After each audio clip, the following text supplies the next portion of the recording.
everyone, you're listening to Sarika Singh on Communicate 101, Speaking Writing Tips, your podcast channel for effective communication. On this podcast, I talk to you about becoming an effective communicator in life, be it relationships, branding communication, creative writing skills, and more. I share insights on how to speak, when to speak, tips to avoid and handle those goof-ups, how to pitch to clients, how to break the ice and start conversations, and everything around this topic that walks through my mind. This episode begins.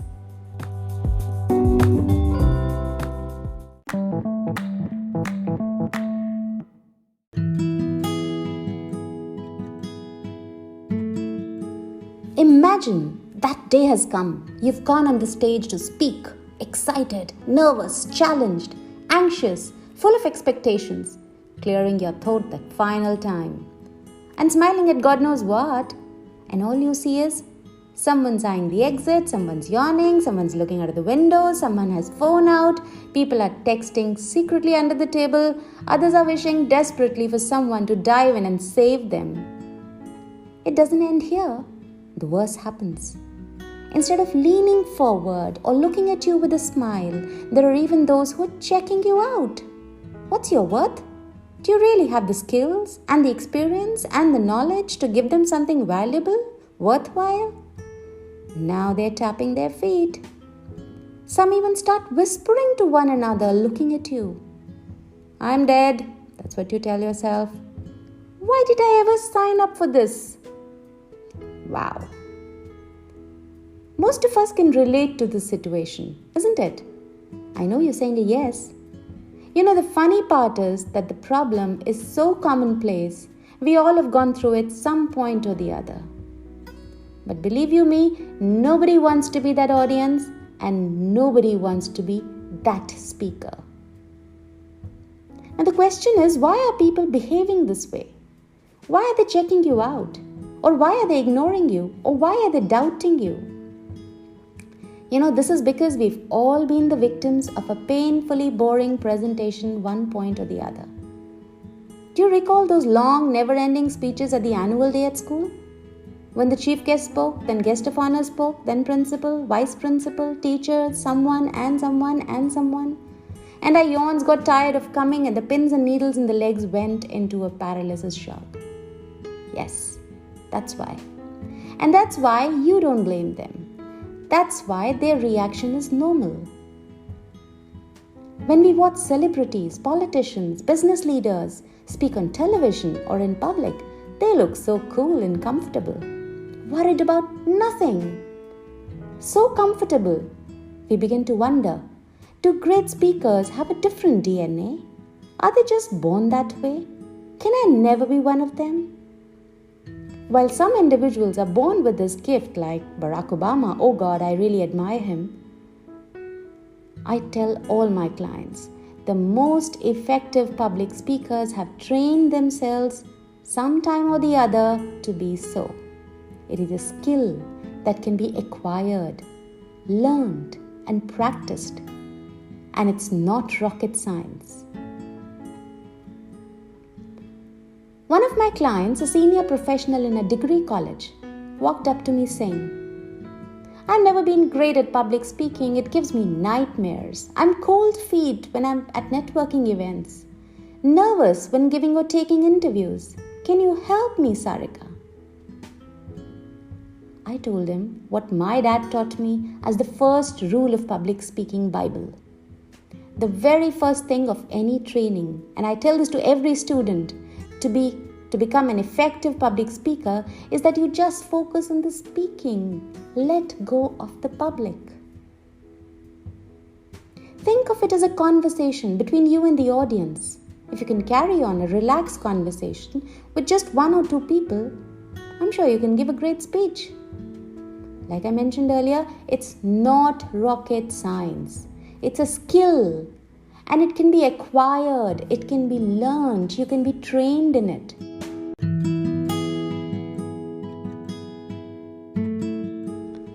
So many of us have powerful stories to tell, knowledge to share, ideas to spread, but we're scared. We don't share them because we are paralyzed by the fear of public speaking. This fear of public speaking is scientifically called glossophobia. And this is a fear which more than 75% of the world's population suffers from, one way or the other. So hello, those knots in the stomach, those sweaty palms that you're suffering from, the way your mouth dries, those shaky legs, that quivering voice, oh my God, I'm so scared, I'll faint. All those thoughts, all those symptoms are super common. Now, why you as a person fear public speaking is your own reason, and it's important to identify that. To solve a medical problem, you need to diagnose what the disease is. So find the root. Most people say that for them, it's the fear of rejection which, shudders them from speaking. They can't speak because they feel people will reject them. A research from UCLA shows that the pain of rejection activates the same part of the brain called the anterior cingulate cortex that also responds to physical pain. But you have to ask yourself, why do you fear? What do you fear? Whom do you fear? When I ask students what makes them nervous, I get more or less similar answers. I don't like being watched. What if I made a mistake? What if I made a fool out of myself? I don't like the eyes on me. But what makes you nervous? Is it some bad memory? Do you fear being exposed? Do you think you're not good enough? Do you think you won't be accepted? Do you feel people will not like you? Once somebody said, I'm afraid of making a mistake. I'm afraid of fumbling with words, forgetting what I actually wanted to say. I'll miss something crucial. I pronounce words wrong. I'm plain boring. People won't find me interesting. Someone even said, I'm too embarrassed, too shy to speak. Why don't you understand? I don't think I can connect with the audience and persuade them. What about you? What is your fear? Do you fear when you're speaking to just one person, 2, 3 people, a room full of 15, a full auditorium? Where is the threshold for you? What numbers make you fret? Obviously, this number is your own number and varies from person to person. Now, once you know your number, ask yourself the next question. Does it matter who the audience is?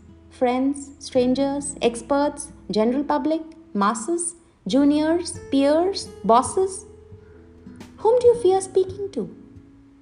Just a few people or just everyone? What are you afraid of? Think about the reasons. What is the number in the audience that scares you? Think about that number and think the people you can't speak in front of or can't speak to. Think. That's what's going to give us the answers.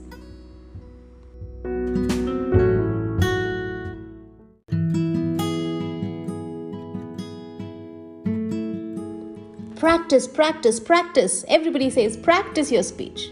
Of course that sounds ideal. The ideal plan is to rehearse well. But we don't always have the luxury of time to do that. Life gives us impromptu moments to speak to an unknown audience in all kinds of situations. But you have to practice. That's what they say. The funny part, interestingly, most people when they get up to speak, when they're going on the stage, nearly all of them try to avoid making eye contact with the audience. What do you think? Is this going to work? Should you have eye contact with the audience or not? They think, they'll get conscious. Let me not look at the audience in the eye. Ironically, that's one key problem. If you don't look at the audience, it only adds to your anxiety. Did you know that? Direct eye contact, when avoided, superficially may seem like a good strategy for coping with speaking anxiety, but it actually makes you more nervous. You must always look at the audience. Have you seen some experienced speakers? Those who speak very well? They also let their eyes dart around the room for the first 30 seconds when they talk. This behavior is absolutely scientific and instinctive. When our early ancestors walked in an open field, they needed to quickly size up their surroundings to avoid becoming an easy prey to a tiger or a lion. So though the tigers are gone, the defense mechanism is alive and kicking. It's a good idea to have an eye contact with the audience right in the beginning. Makes them connect to you much faster. It also helps you size them up. Personally, I try to maintain eye contact with one person for at least 3 to 5 seconds. And only 3 to 5 seconds. Like the duration of my one full sentence or a thought. It comes with practice. You don't have to count the 1, 2, 3, 4, 5 seconds. But I generally choose a person who's already looking at me. Even one who's actually smiling at me, if I'm lucky. And after I've had a brief moment of connection, I shift and make the eye contact with another individual. So more than often, I find that a few more pairs of eyes are already turned my way. Now, whatever I'm saying, I'm always backing it with the scientific evidence. I have to tell you why this happens and why this has worked for me. It's purely scientific. We humans, we are attracted to attention. So when you look someone in the eye, the rest of the audience notices you. And they notice that you're paying attention to someone. They'll start watching you more carefully. Initially, they want to see what you're doing. But later, they're also hoping that you might pay attention to them next. It's a win-win for all. The audience trying to connect with you, and you are trying to connect with the audience. In prehistoric times, people were literally terrified of being eaten alive. Most of our ancestors thought that the eyes, I'm talking about animal eyes here, watching them was a threat. So if there are eyes watching you, means you're under a threat. Some would freeze or play dead when touched in the hope that, whatever lion or tiger or predator has come is going to lose interest. Very often there was an increase of adrenaline produced by the bodies because they were experiencing the fight or flight reaction. You can either fight the threat, the lion or the tiger, or flee from the threat, such as run to safety. In the mind of the speaker, whoever is doing public speaking and who's scared, today's predator for him is the audience. The eyes are the audience's eyes. We fear being watched by the audience. What if I do something wrong? What if I'm not looking good? What if I goof up? Something in our brain tells us that when we speak to the public, we are under an attack. So on the stage, we feel watched, exposed, painfully visible, like our caveman ancestor exposed to the predators in bright daylight. Now let's view this prehistoric information from the lens of modern scientific language. In our brain, we have what is called the amygdala. This amygdala kicks into full gear as we respond to danger. So when our flight or fight response gets triggered, we get a lot of stress. We feel a lot of anxiety. You must be thinking, I'm going off track, I'm going scientific, I'm going into amygdala and adrenaline and whatnot. What does this have to do with public speaking? Turns out, this has everything to do with public speaking. Speaking in the public, speaking to the public. I promise to share with you some tips from personal experience to calming this amygdala a little bit further in this episode. But I'll do it within this episode. I do a lot of traveling for my work, and I travel and I talk to people on my walks, in trains, planes, and just everywhere. Of course, if and when they want to be talked to. Last year, as a post-COVID revenge travel, I traveled much more and had some amazing conversations. One of them was with the fitness trainer Ambika Goyal, who's a dear friend as well. She told me she was going crazy training herself for the New Delhi Marathon again this year. Don't you give up? Don't you stress out? Don't you worry thinking that the 42 kilometers is too long and you don't know how much endurance others have vis-a-vis you? I asked Ambika. When you cross 3/4 and the lactic acid building up in the muscle hurts more than ever, "What are you thinking about?" I asked her. You can imagine what an answer she gave me, and a very meaningful answer. She said, "I shift my attention away from the pain. I make a new recipe for my body care products when I'm running. I do mental experiment at what will work and what won't. Where I'll buy my organic Kasil powder from." Now, Ambika also runs a cosmetic brand by the name Hydra by Ambika. Wow, I thought. She was talking about a technique that's not only useful for running a marathon, but also really handy for any kind of public speaking. It's a very simple trick and I use it all the time. I call it shifting focus. When I walk up to the stage in any room or an auditorium with a small or large audience, I first take the focus off myself. I shift the focus to my audience. Switching the limelight from me to them make them want me. It's not so difficult as it sounds, so without further ado, I'll simplify it for you. Point out something important about the audience or crucial to the situation. A simple statement like, "I know there's a great deal of talent in this room," or "I woke up with a cough and cold this morning, but then I thought we're all vaccinated, aren't we? And most of us already have a COVID antibodies, so no need to stress." So I said a situation which was either important about the audience, a great deal of talent in the room, or crucial to the current situation. We are dealing with COVID, post-COVID. So, everybody can relate to COVID, vaccination, quarantine and the like. The only thing that matters is you have to be genuine in what you say. Don't just buttress the audience for no reason. Engage the audience. Get them interested. Give them a reason to listen. Why should they listen to you? What have you done to deserve their attention? What will they gain from listening to you? But keep the audience center stage. Shift all focus on them. Include questions and polls and quizzes. I've seen fun things work, such as games or even activities that connect audience members with one another. I've even invited volunteers often on the stage to be a part of the demonstration. That builds connection with the audience. If you call one, there are two more who want to come on the stage. This will make them center of your presentation. So coming back to my promise of telling you the tip and trick on how to calm that amygdala. Yes.